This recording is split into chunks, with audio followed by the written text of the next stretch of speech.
Louvado seja Deus, irmãos, por mais um dia de bênção na presença do Senhor. E hoje eu quero trazer uma reflexão muito abençoada no teu coração.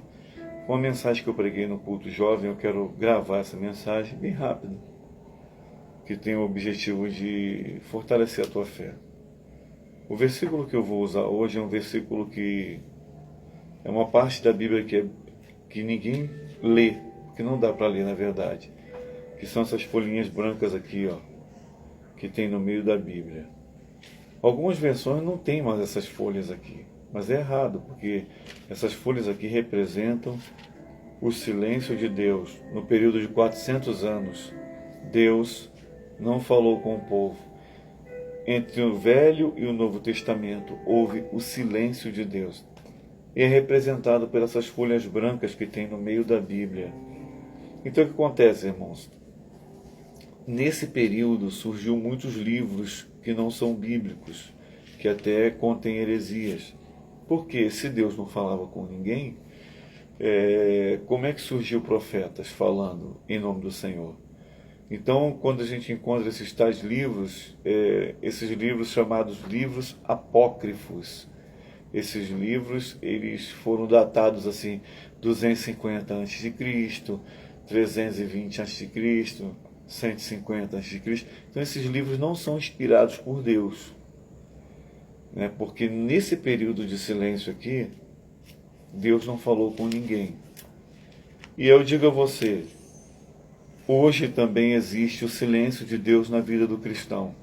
E é muito difícil, porque Deus faz silêncio às vezes na nossa vida para moldar a nossa vida e o nosso caráter. Mas Ele fica em silêncio. Mas 3 coisas eu quero citar aqui para você que continuam falando e falam muito mais intensamente. Quando Deus faz silêncio, 3 vozes continuam falando. A primeira voz, e aquele que não para de falar, é a carne. A carne, ela odeia o espírito. Porque quando você vivia na carne, a carne ela tinha liberdade de fazer o que ela queria. Tudo que era coisa que agradava a carne, ela tinha capacidade de fazer, porque ela que dominava, ela que mandava, ela que estava ali na área ali, e o que ela determinava ser feito, era feito. Então, nesse período, você não conseguia controlar as tentações, você não conseguia se libertar dos vícios, você não conseguia controlar a tua raiva, você não conseguia controlar nada. No momento que você entrega a tua vida a Jesus, o Espírito Santo habita em você, a tua vida passa a ser controlada pelo Espírito. E nessa hora, a carne que dominava, que mandava ali no pedaço, ela perdeu o poder, ela não tem mais força para nada. E ela tem raiva disso, porque ela não consegue agir, porque agora a sua vida, você vive no Espírito. Então você faz as coisas do Espírito, é o que você deve fazer. Então o que acontece? A carne detesta tudo que é espiritual da parte de Deus. A carne, para ela, a vida espiritual é uma prisão.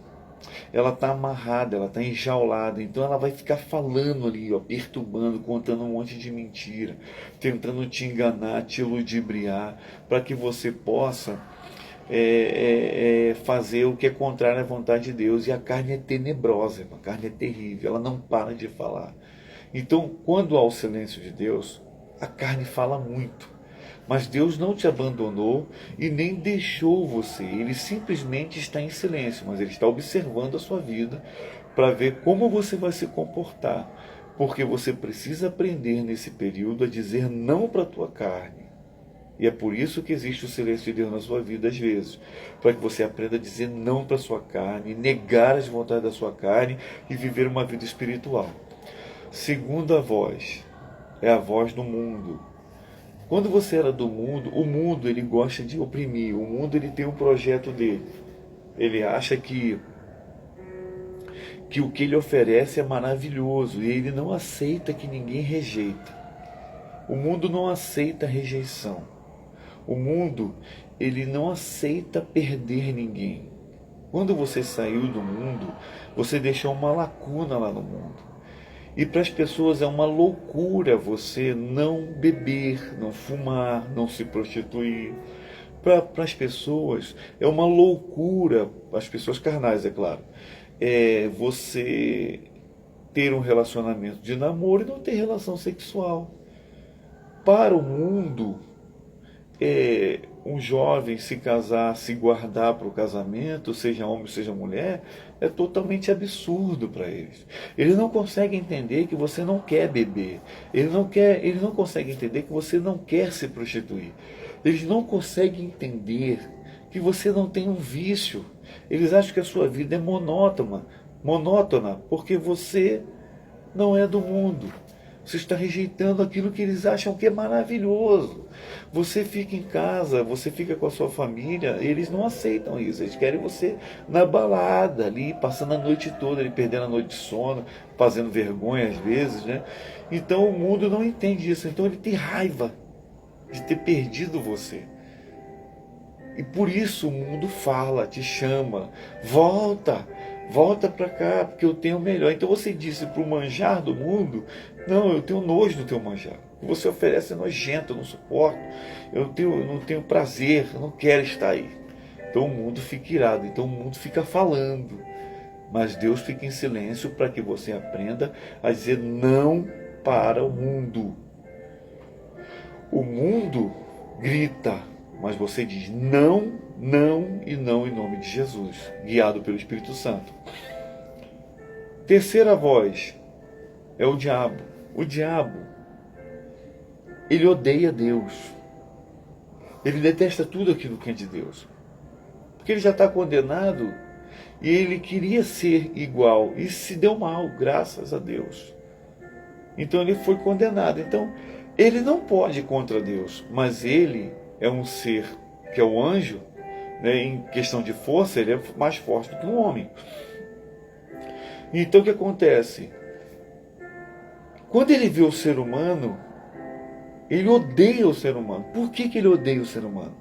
Porque o ser humano lembra de Deus, porque o homem é a imagem e a semelhança de Deus. Então o ser humano, quando ele vê o ser humano, ele vê a imagem e a semelhança de Deus. Então ele quer destruir, ele quer matar, ele quer arruinar, ele quer aniquilar, ele quer envergonhar, ele quer jogar para baixo. O diabo também, ele fica falando no silêncio de Deus. Mas o que a palavra de Deus diz? Resistir o diabo e ele fugirá de vós.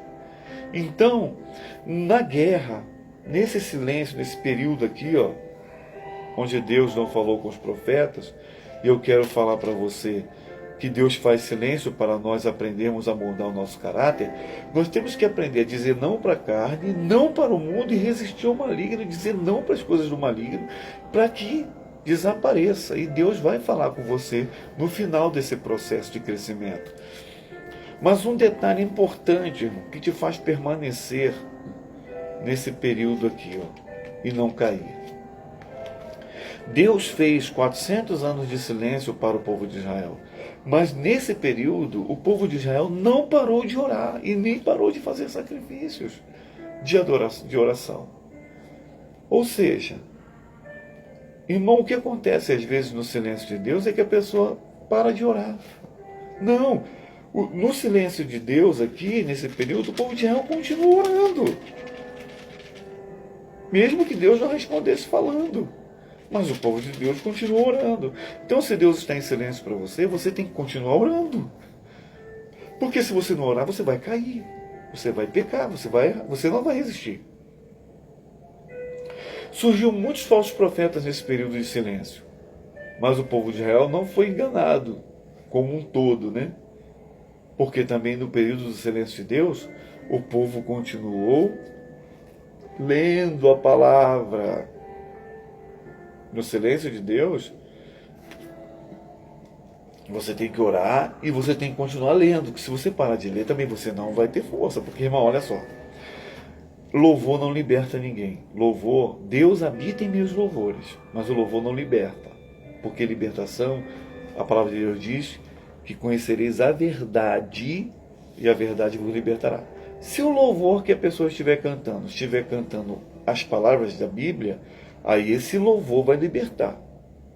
Porque só o que liberta é a palavra. Não tem como ser liberto, irmão, sem palavra. Então, conhecereis a verdade e a verdade vos libertará. Não conhecereis o louvor e o louvor libertará. Nada disso. Conhecereis a verdade e a verdade vos libertará. Então, no silêncio de Deus, você tem que ler. Continuar lendo. Então, você tem que orar no silêncio de Deus. Você tem que ler no silêncio de Deus. E o povo de Israel também fazia um negócio legal. O povo de Israel não parava de ensinar. O povo continuou ensinando. Deus estava em silêncio 400 anos e o povo ensinando a todo mundo. E o ensinamento não parava. Então você não tem que parar a obra de Deus porque Deus está em silêncio com você. Ele não está te abandonando, nem está te esquecendo. Ele só está em silêncio. Irmão, tem uma hora que Deus vai fazer um silêncio para você. Mas não é porque Ele te deixou. É porque Ele está mudando o teu caráter.